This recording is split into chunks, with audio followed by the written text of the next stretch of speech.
Nosso tema hoje, jogos de azar. Porque muitas vezes nós temos visto que pessoas que estão dentro da igreja têm se envolvido com essa prática. Vamos usar o texto de 2 Coríntios, capítulo 5, versículo 15 e 17. Cristo morreu por todos, para que os que vivem não vivam mais para si mesmos, mas para aquele que por eles morreu e ressuscitou. Se alguém está em Cristo, é nova criatura. Amém? Amados, como esta palavra precisa entrar em nossos corações, como esta palavra precisa entrar em nossas vidas com uma intensidade, com um poder tão grande, para fazer-nos reconhecer que verdadeiramente somos novas criaturas. E como nova criatura, é impossível vivenciarmos as mesmas práticas do antigamente, do antes. Nova porque se fez novo. Novo por quê? Porque foi restaurado, porque foi modificado, porque foi transformado, porque foi feito diferente. E isso precisa entrar em nossos corações. Essa mentalidade, esse mover do Espírito precisa inundar a nossa alma, inundar o nosso corpo, inundar o nosso espírito, enfim, completar-nos, envolver-nos. Porque quando temos a mente de Cristo Jesus, quando somos nova criatura, nós pensamos segundo a mente de Cristo Jesus. Amém? Olha só, jogos de azar. O dicionário Aurélio define como aquele em que a perda ou o ganho depende mais da sorte que do cálculo, ou somente da sorte, como por exemplo, o jogo da roleta, loto, loterias, bingo, etc. Então essa é a definição do dicionário Aurélio. Preste atenção. Jogos de azar. Aquele em que a perda ou o ganho depende mais da sorte que do cálculo, ou somente da sorte, como por exemplo o jogo da roleta, loto, loterias, bingo, entre outros. Então isto que é a definição de jogos de azar. São aqueles jogos que você está ali gastando o teu dinheiro e bancando a sorte, porque talvez eu ganhe, talvez eu não ganhe. Como temos visto ultimamente, é mais provável que você não ganhe. Principalmente se for essas maquininhas eletrônicas, porque elas são programadas para dar lucro. E se são programadas para dar lucro, com certeza você vai perder. Vai perder. Você pode até ter a ilusão que vai ganhar, mas na verdade você vai perder. Então, amados, essa é a definição de jogos de azar. Se todo tipo de jogo que se encaixa nessa descrição, com certeza ela fere os princípios da palavra de Deus, os princípios que Deus quer para a tua existência, os princípios que Deus dita para a tua existência, os princípios da nova criatura, da criatura que tem a mente de Cristo Jesus. Mas nós sabemos que estamos vivendo num mundo. Nós vivemos nesse mundo, e esse mundo, amados, infelizmente, tem uma sociedade corrompida, e essa sociedade dita normas e costumes, e muitas vezes as pessoas que não se enquadram nas normas e costumes ditados por essa sociedade enferma, elas vivem um tanto quanto alienadas do mundo. Em muitos casos são ridicularizados pela sociedade. Essa ridicularização vem de forma explícita, não é? Quando você é ali, tipo assim, discriminado pelos teus pontos de fé, por aquilo que você crê, ou até mesmo de forma velada. Mas sempre há uma certa discriminação por parte da sociedade para com aqueles que não se encaixam naquilo que ela dita como norma, como costume, como normal. E essa pressão psicológica, meu amado, não é uma casualidade de forma alguma, não se engane. É algo planejado, com objetivos definidos. É uma forma de escravizar o homem e tirar-lhe o seu sustento. Não se engane. Você acha que os jogos de azar apareceram por um acaso? Não, é porque alguém achou bonitinho? Não. Com certeza houve uma inspiração diabólica, houve um mover dos espíritos imundos. Não, nós vamos destruir o homem, mas desta forma também. Vamos pegar o homem por esse aspecto também. E com certeza influenciou alguém sabiamente inventou os jogos, sejam eles quais forem. E a consequência, amados, está escancarada aos olhos da própria sociedade. Por exemplo, essa semana eu estava ouvindo um programa jornalístico e estavam falando a respeito dos bingos. Está toda essa confusão aqui no Brasil a respeito dos bingos. Por quê? Tornam-se viciados naquelas coisas. E jogam tudo que tem ali e o que não tem também.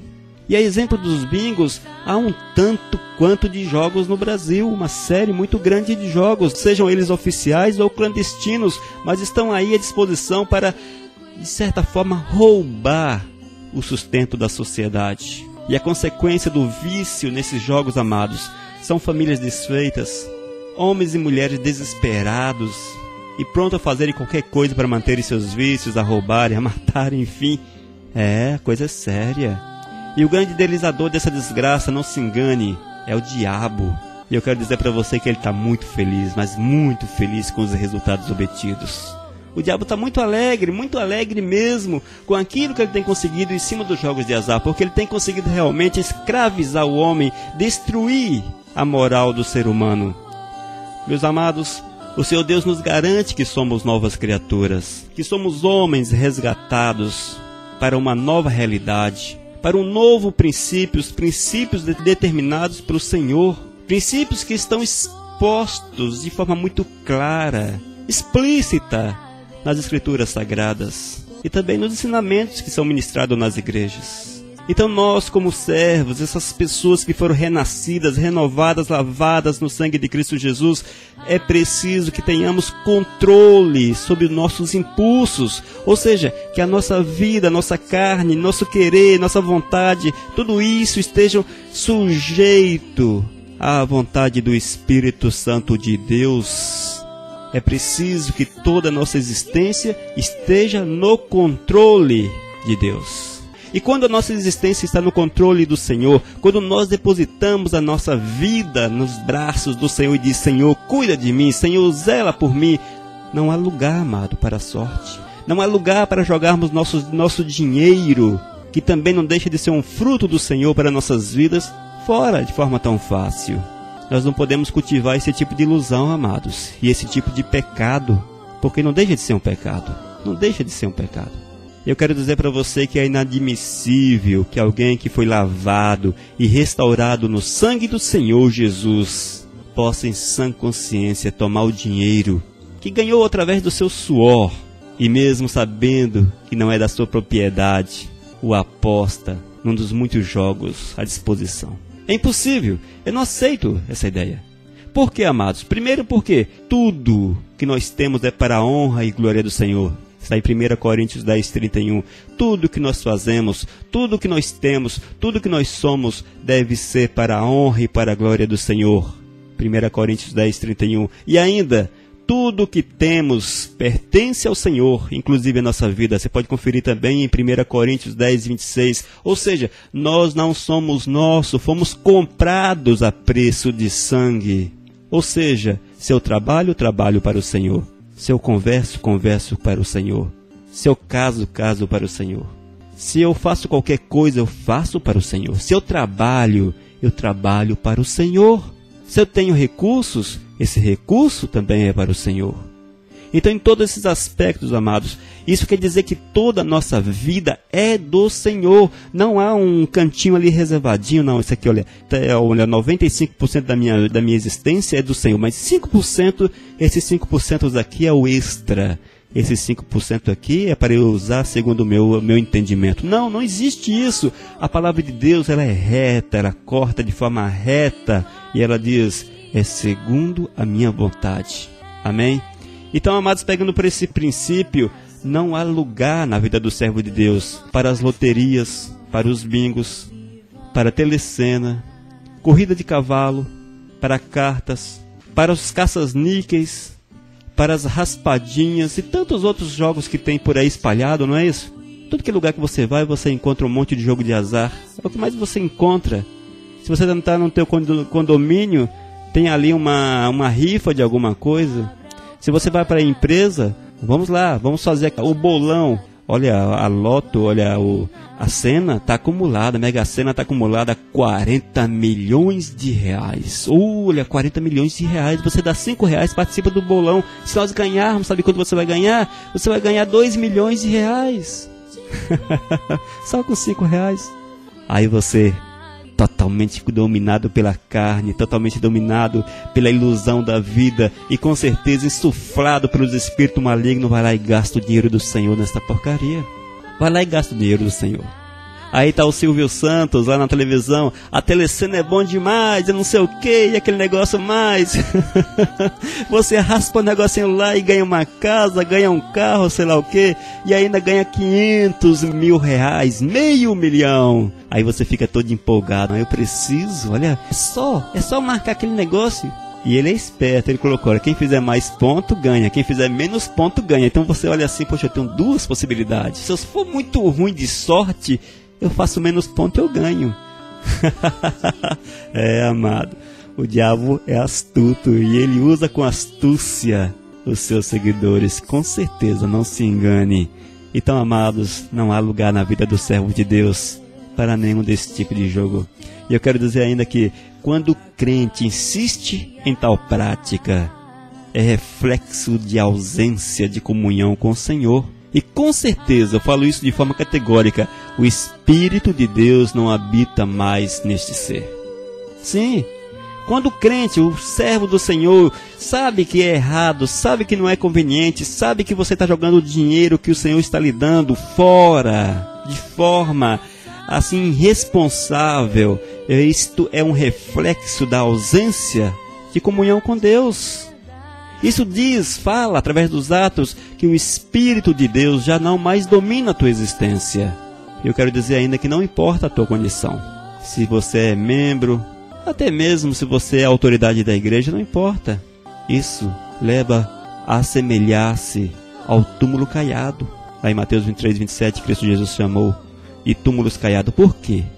Porque tinha toda uma aparência de servo de Deus, mas vivenciavam uma realidade que não era a de Deus. E nós, como homens e mulheres, jovens, adolescentes, segundo o coração de Deus, não podemos ser, de forma alguma, túmulos caiados. Não. Porque o que nós mostramos por fora precisa estar por dentro também. Entende? Uma só essência. Uma só essência. Os crentes que apreciam os jogos de azar, amados, estão através de seus atos afirmando: Senhor, olha, Senhor Deus, eu estou arriscando o teu dinheiro e a minha fé, na esperança que faça-me vitorioso ou ganhador. Você acredita que tem uns hereges que oram para Deus abençoar para que ele ganhe na telecena, por exemplo? Ou para que ganhe na Mega Sena? Aí sabe qual é a desculpa? Olha, se eu ganhar 40 milhões, eu vou dar 10% para a igreja. 10% dá 4 milhões. O que a igreja vai fazer com 4 milhões? É muita coisa. Dá para comprar uma rádio, dá para comprar um ônibus, dá para fazer um prédio, luxo demais, isso, aquilo, outro. Aí começa a justificar os atos imundos, os atos pecaminosos em cima do Senhor Deus. Querendo, tipo assim, enganar o Senhor, corromper o Senhor. Como se fosse possível corromper o Senhor. Aí faz tipo uma promessa para Deus: ó Deus, se eu ganhar, eu vou te dar tanto por cento desse montante. É como se Deus aceitasse essas coisas imundas, esses sacrifícios pecaminosos, e tentando enganar a Deus. O que tem de crente esperto não está nem escrito por aí. Eu quero dizer, amados, que quando agimos dessa forma, quando o homem age desse jeito, querendo enganar a Deus, ele está colocando o Senhor à prova. E isso é tentar a Deus. E tentar a Deus é pecado.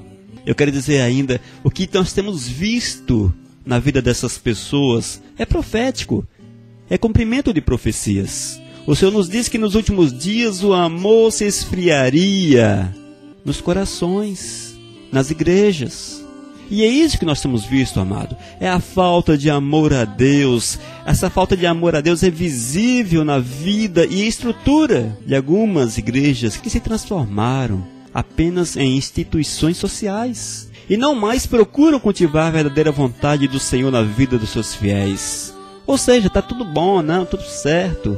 São as igrejas permissivas, as igrejas que estão abraçando o mundo, as igrejas que passam a mão sobre a cabeça dos membros porque não querem doutrinar os seus membros segundo a palavra de Deus, porque tem receio que, com tanta igreja que tem por aí, se eu falar contra o pecado da jogatina, por exemplo, essa pessoa pode sair da minha igreja e ir para outra igreja. Se eu falar contra o pecado do sexo, sobre o pecado da masturbação, contra o pecado da mentira, da fofoca, da difamação, se eu falar sobre esses pecados na minha igreja, eu vou espantar meus membros. Isso é o amor a Deus que se esfriou no coração dos líderes. se esfriou no coração, no seio da igreja, e preferem ter uma igreja inchada de gente, cheia de gente, vivenciando uma ilusão. Por que ilusão? Porque tem muita igreja que está vendendo a bênção. Ah, dá 10 reais que você ganha 100, dá 30 reais que você ganha 20. Isso também não deixa de ser um jogo de azar, lamento dizer isto. Lamento dizer isso para você. Porque tem muita gente fazendo das ofertas e dízimos jogos de azar. Jogos de azar. Sabe por quê, amados? Porque dá, esperando ganhar. Olha, eu vou dar 500 reais, mas eu tenho certeza que o Senhor vai me recompensar com um carro novo. Tem misericórdia, Senhor, porque esse povo não te amam verdadeiramente. Amam sim as coisas dessa terra. Então, irmãos, isto é o amor de Deus que se esfriou nos corações. E o que resta são apenas interesses. São crentes interesseiros, crentes verdadeiramente carnais, porque vivem segundo os frutos da carne, a prática da carne. E eu quero dizer, amados, que amar o Senhor é nosso dever. E esse amar é colocá-lo acima de todas as coisas, acima da tua própria existência, da tua casa, do teu trabalho, da tua esposa, filhos, família, pai, mãe, tio, enfim, acima de todas as coisas. Este amor precisa ser tão grande, mas tão grande, que coloque o Senhor em primeiro lugar, buscar, pois, em primeiro lugar, o reino de Deus. Então, amados, esta é a verdade para nossas vidas. Eu quero dizer para você que os jogos de azar, eles se mostram aparentemente inofensivos, não é verdade? Você chega aí na maquininha daquela, coloca a moedinha e puxa ali. Inofensivo, que pecado tem nisso? O pecado está aí, você está jogando fora aquilo que Deus lhe deu. Esse que é o pecado. É você desconsiderar a promessa do Senhor. É você desconsiderar o amparo de Deus para a tua vida. É você querer receber de forma fácil aquilo que não existe. Mas é apenas a aparência, meus amados. Porque os jogos não são inofensivos. Os seus efeitos sobre a vida do homem são extremamente destrutivos. Como disse anteriormente, torna-se em obsessão, em compulsão, e com certeza muitos tornam-se viciados. O apostador habitual leva a ruína à sua vida e de sua família. Com certeza você conhece casos dessas situações. Alguns chegam ao extremo de cometerem crimes com a finalidade de conseguir dinheiro para manter o vício e saldar os agiotas. A pessoa vai perdendo a moral, meu amado. Vai sendo degradado aos poucos, vai perdendo a identidade, e o diabo, claro, vai pisando sobre a cabeça, destruindo aos poucos, e quando a pessoa acorda, é tarde, porque não consegue mais acordar, acorda só na eternidade. Irmãos, a difusão dos jogos de azar em nosso país plantam na cabeça da sociedade que a fama, sucesso e fortuna estão disponíveis a todos, sem necessidade de trabalho ou esforço. É só fazer uma fezinha. Infelizmente é isso. Infelizmente isso também é patrocinado pelo nosso governo federal. É o maior dono das loterias, é o governo federal. E ele incentiva essa situação. Eu quero dizer, amados, que nós como crentes do Senhor Jesus Cristo não podemos nos deixar levar por essa situação. Não de forma alguma aceitar essa situação. Essa situação que estão plantando. Não podemos plantar, nem tampouco colher os frutos da carne. Quais são eles? A ambição, a miséria, a avareza, a preguiça, imediatismo e tantos outros. E sabemos, irmãos, que o fim das pessoas que se envolvem com estas coisas é a satisfação da carne. E a Bíblia nos diz que a satisfação da carne gera condenação eterna, porque os frutos da carne são pecados. Então, meu irmão, é tempo de voltar atrás, é tempo de rever os teus princípios, é tempo de olhar, de abraçar o Senhor, de esperar no Senhor, de confiar no Senhor. É tempo de dizer para Deus: eu estou contigo, tu és o meu amparo, tu és aquele que me dá todas as coisas, e eu não preciso jogar aquilo que tu me dás fora. Nós precisamos ter uma nova mente, amados. Termos a mente de Cristo Jesus. 1 Coríntios 2,16. Temos a mente de Cristo Jesus. E a mente de Cristo Jesus nos leva à grande interrogação: Jesus apostaria nos jogos de azar? Responda para mim. Jesus jogaria na telecena? Jesus compraria a Mega Sena? Jesus jogaria, nem sei quais são os jogos que tem no Brasil, mas são tantos, na Loto? Jesus jogaria no jogo do bicho? Jesus frequentaria um bingo? Jesus jogaria uma moedinha nos caças-níqueis? Que resposta terrível, não? Você descobriu que Cristo Jesus jamais faria isto. Você descobriu que Cristo jamais faria isto. E assim tem que ser você, meu amado, porque nós temos a mente de Cristo Jesus. E aquilo que Cristo Jesus não faria, nós também não podemos fazer, porque nós somos e devemos ser semelhantes a Ele na essência, na visão, no espírito e nos objetivos. Um com Cristo em todos os aspectos. Então, amado, se você porventura gosta do joguinho, se você joga escondido porque o pastor não vê, etc, etc, e porque você fez aquele acordo, pré-acordo com Deus, olha, Deus, se eu ganhar na Mega Sena 40 milhões, eu vou dar 20%, olha, são 8 milhões, Deus, para a igreja. Você está indo para o inferno, porque com Deus não se faz esse tipo de acordo, porque Deus é justo, e o que vale para Deus é a justiça. Então digo para você, jogos de azar, jamais, jamais. Jamais na vida do servo de Deus. Amém? Que Deus te abençoe muito, amado. E que essa mensagem tenha falado de uma forma muito intensa ao teu coração